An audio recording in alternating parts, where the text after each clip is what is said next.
Picture this. You're standing in a perfumed courtyard of the Mughal palace in the year 1586. Music floats like smoke through arches of carved marble. Incense curls upwards in lazy tendrils. Everything is motionless, exquisite, until you look closer. At the center of the garden, a child sits perfectly still. His eyes are coal darkened, his lips touched with crimson pigment. He is not playing. He is learning how not to exist. That child would be named Farishta, angel, but no one called him that except in ceremony. Before the singing, before the silks, before the pearls braided into his hair, there had been blood. He had been castrated before he could understand what manhood was, not for punishment, not even for desire, but for utility, because he was beautiful, because he could be shaped. Historians have written that eunuchs held power in Mughal India, trusted with treasuries, harems, even military command. But these accounts tend to flatten the soul. They speak of privilege without touching the bone-deep silence that followed the blade. For Farishta, as for so many others, the ascent into the imperial household began with a scream that no one was allowed to hear. Experts believe the surgery was carried out in back rooms of spice markets and storage quarters, often by hands that trembled with both reverence and pragmatism. The child would be given oil to dull the pain, prayers to shield his soul, and then the knife. The wound was bound, the fever endured, and if he survived, he was reborn into a different kind of body. A body not marked by gender, but by use.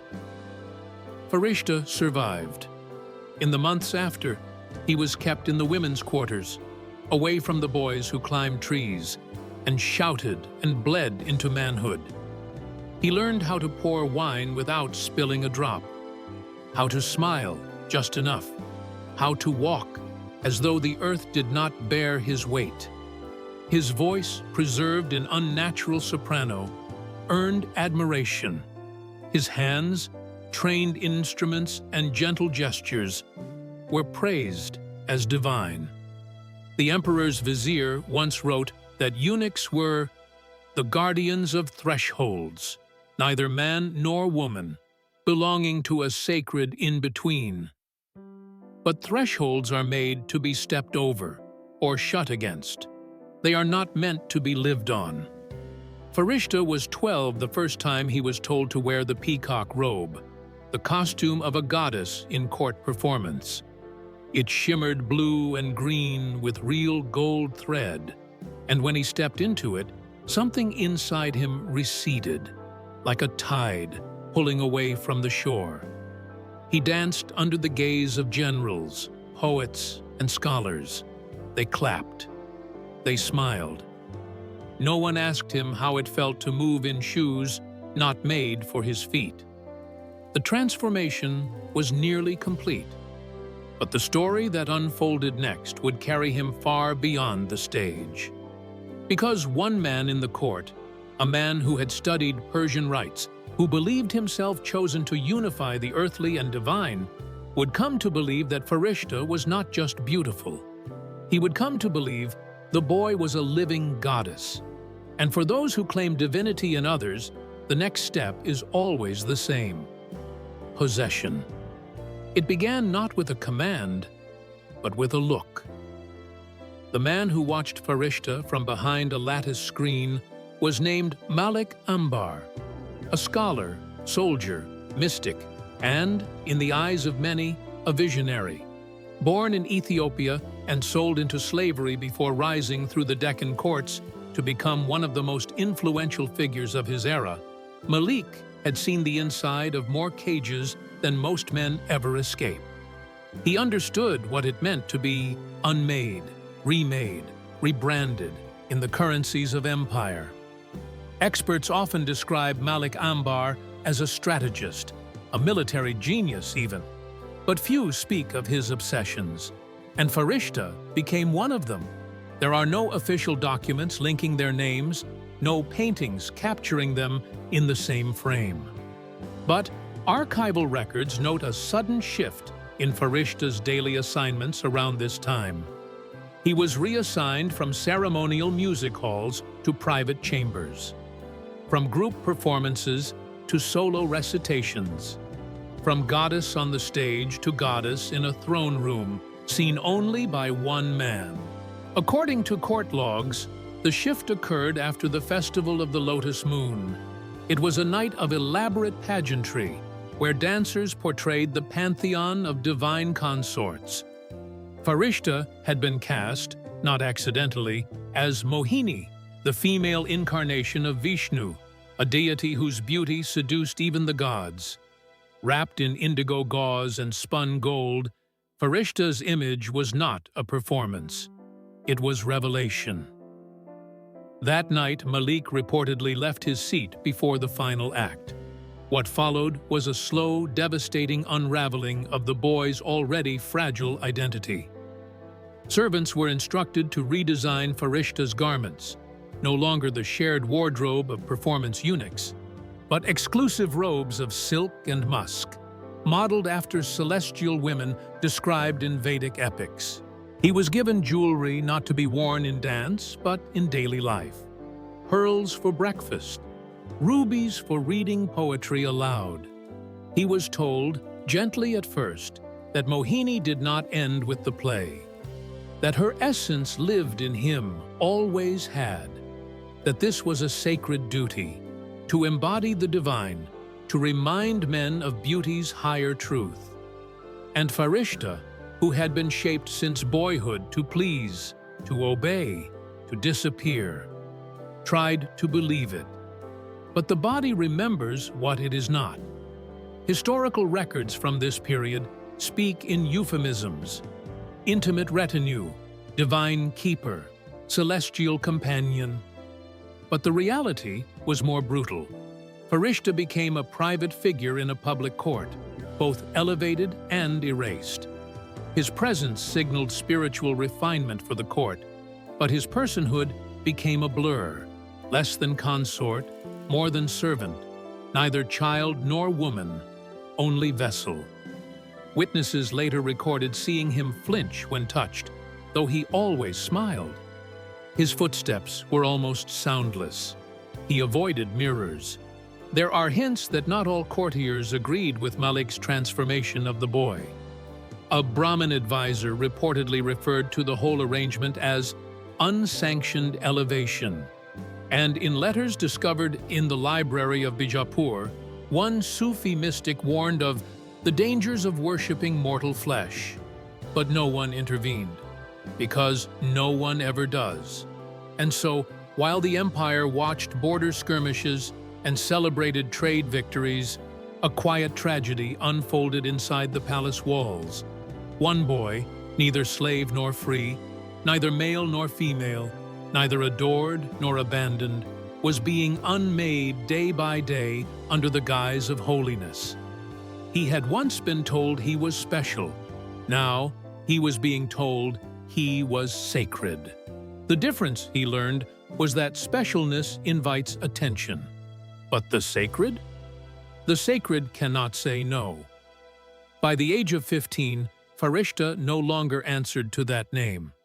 At court, he was referred to only by titles: Devi, Kalyani, Chandraghanta, echoes of ancient goddesses whose stories had long been carved into temple stone.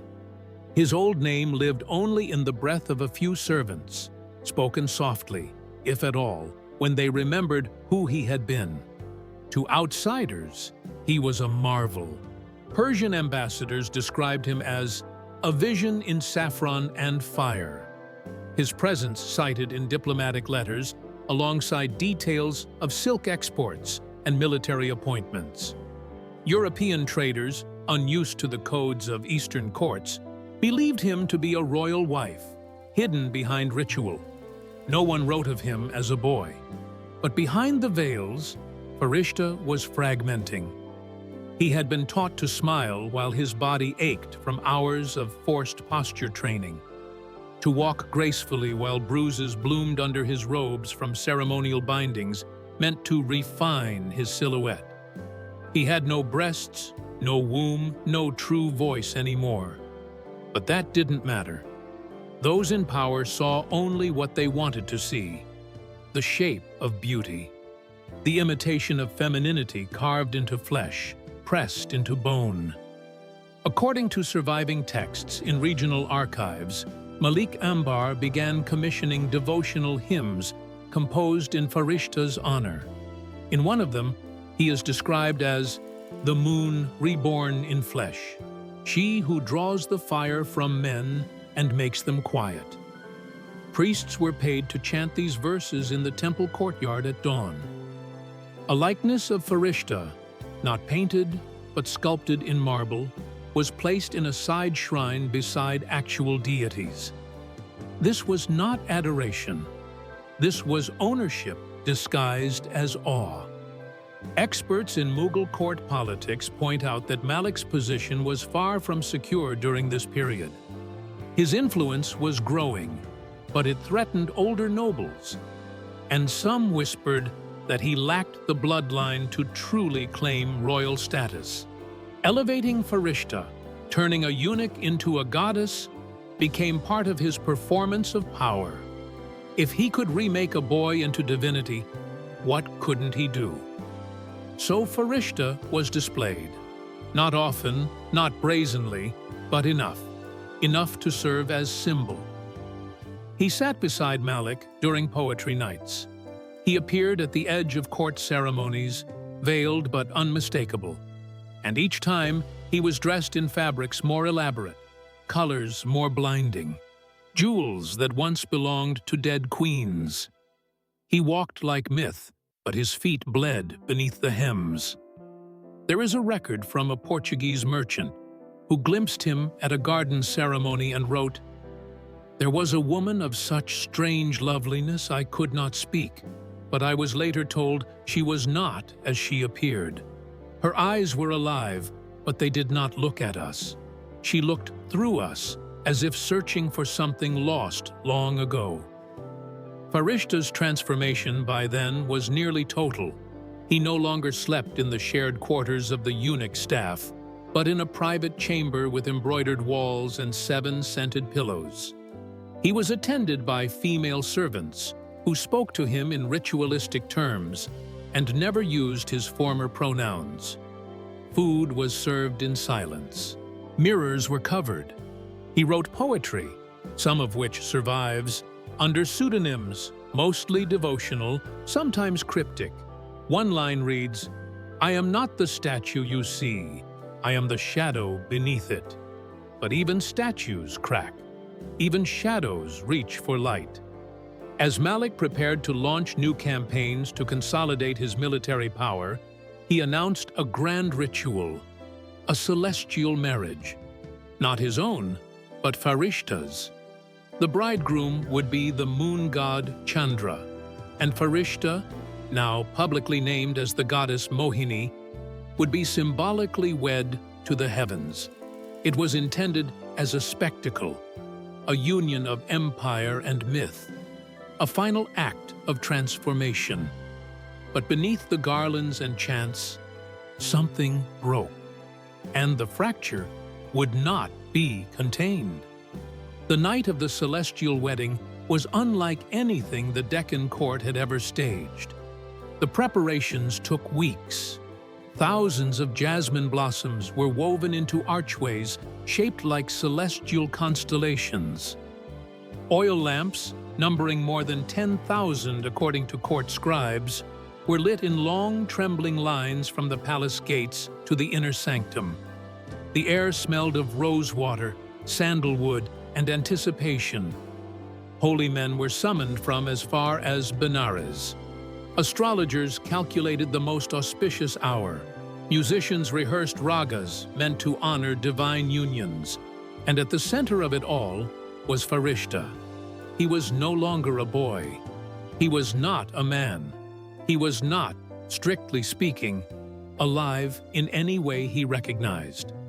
He was the embodiment of something crafted, sculpted, worn into being, a performance so complete it had replaced the performer. The costume for the ceremony weighed over 30 pounds. The silk was dyed with rare indigo, the embroidery stitched in real silver.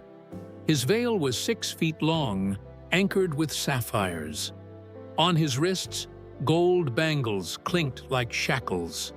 Around his waist, the belt of Lakshmi, goddess of wealth, reclaimed from temple spoils. In historical records of the event, scribes described him as radiant beyond human beauty. But no document records what he felt when the chants began. When priests smeared his forehead with ash and turmeric, when women ululated and threw rose petals as he was led, barefoot, into the inner courtyard to marry a god who did not exist. The ritual itself was deeply symbolic, the union of the mortal and divine, meant to bless the land with fertility, protection, and peace. A tradition that predated even the Mughals, but never before had a living person been so literally transformed into myth for political spectacle. At the center of the courtyard stood a marble statue of Chandra, the moon god. Farishta was instructed to circle it 7 times, to offer milk, rice, and sandal paste, to kneel, to sing, to weep, and finally, to place a garland of lotus petals upon the cold white stone. Witnesses say he moved like someone underwater, graceful but slow, removed. His eyes did not blink, and then something went wrong. One version says he collapsed from heat and exhaustion, the weight of the costume, the hours of fasting, the mental pressure. Another version, written years later by a Persian chronicler, claims he deliberately knocked over the offering tray, breaking the ritual. That he stood there, silent, as milk spilled across the stone and into the earth, his face expressionless. That version ends with Malik Ambar stepping forward, gripping the boy's arm so tightly that bruises formed beneath the gold-threaded sleeve. The crowd fell quiet. The priests muttered omens. The veil slipped from Farishta's head and caught fire on a lamp, and no one moved to stop it. The ceremony was called off. The marriage undone. But something far deeper had already snapped. Malik withdrew his support. The palace servants were told to remove Farishta's special garments. The veils were packed away. The private chamber locked. The scent of sandalwood faded from the air. And Farishta, once a vision of divinity, was returned to the servants' quarters. No announcement, no explanation. He became again what the world had always truly seen him as, a body that could be repurposed. After the ritual failed, silence fell harder than punishment. Not the violent kind, not yet, but the worse kind. The slow exile of attention, the daily erasure, the sudden absence of eyes that once watched your every move, not out of care, but out of need. The body, once adorned and glorified, was now simply present, seen without meaning, tolerated without purpose. Farishta remained in the palace, but not in any way that resembled the life he had come to know. His gowns were taken and replaced with plain linen robes. The marble figurine made in his likeness was quietly removed from the side shrine. The priests who once chanted his names returned to the gods they had always known. He did not cry. Those close to the imperial kitchen later told stories, how he took to waking before dawn, cleaning the stone floor of the unused music room by hand, how he sat for hours beside the lotus pond watching the fish move beneath the surface as if waiting for something to rise. He barely spoke, His voice, once so prized, had become too fragile from disuse. The voice coach who once trained him with oils and scales was reassigned to the emperor's nephews. There are fragments of letters from this period, unsigned, attributed by handwriting, believed to be Farishta's. In one, he writes, "It is not death that I fear, but that I have already died, and no one noticed." Malik Ambar made no public statement. He had no need to. His attention turned elsewhere: border negotiations, land conflicts, architecture. He built a fort on a mountain ridge and named it in honor of a wind goddess. Some said this was penance. Others said it was simply politics. But Farishta was not the only one watching. Among the nobility, whispers grew. Some found the boy's fall amusing. Others saw in it an omen, that the gods disapproved of mortals playing dress-up with the divine. A few, more dangerous, began asking what other symbols of Malik's power could be unmade. When a ruler creates a goddess and then abandons her, it does not inspire confidence. It inspires dissent. So Farishta became a liability. It is unclear who gave the order, or if one was even needed. But sometime during the monsoon season of 1587, he was sent away, officially as an offering to a temple far from court. Unofficially, he was disappeared. No one recorded the journey. There were no attendants, no procession. Only a single account survives. A local washerwoman in a remote village who later told her granddaughter about a silent figure who arrived one day, barefoot, with bruises on his wrists, and no name. He stayed in the corner room of the monastery. He ate little. He never raised his voice. She remembered him not because of what he said, but because of how he folded the lotus leaves before discarding them, with care, as if they might still bloom. He did not last long there. By winter, word reached the palace that the boy once known as Farishta had died. No cause was given, no rites performed. No one came to retrieve his body. He had been turned into a goddess. And then, like most gods, he was abandoned when the rituals no longer served those in power. Farishta's name was never entered into the official palace archives. No inscription bore his memory. No hymns were written for his passing. Among the record keepers and court historians, he was simply forgotten. Not out of malice, but out of design.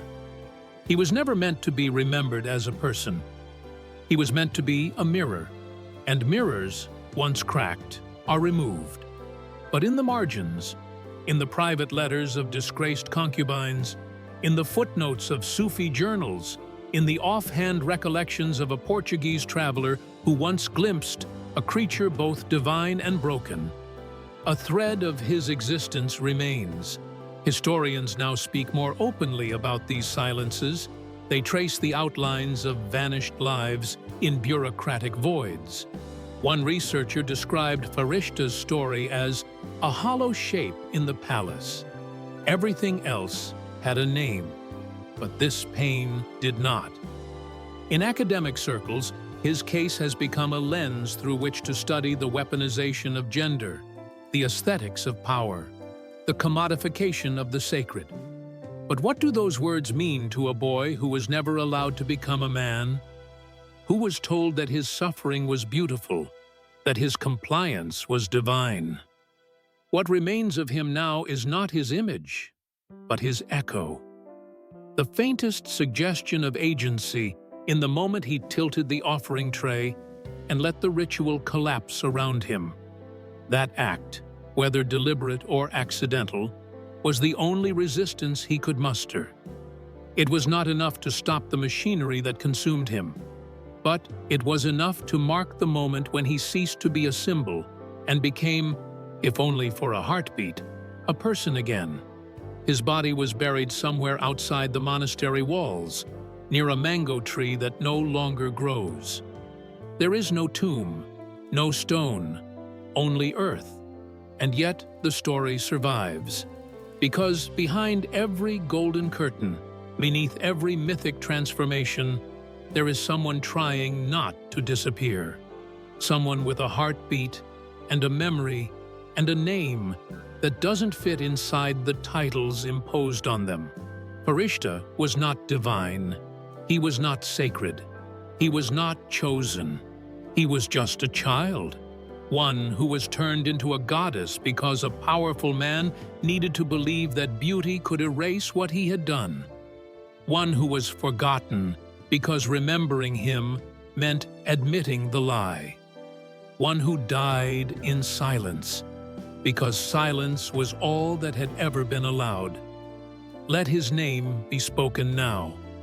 We do not remember Farishta because he changed the course of history. We remember him because history changed the course of him. Because empires are built not only on battles and treaties, but on bodies. Bodies that are shaped, silenced, sacrificed. His life was not a myth. It was a warning. And so let us not turn away. If this story moved something in you, a sadness, an anger, a recognition, share it. Speak his name. Let these forgotten lives remind us that the past is not distant. It is stitched into us. To uncover stories like Farishta's is not only to mourn, but to resist. Because remembering is an act of defiance.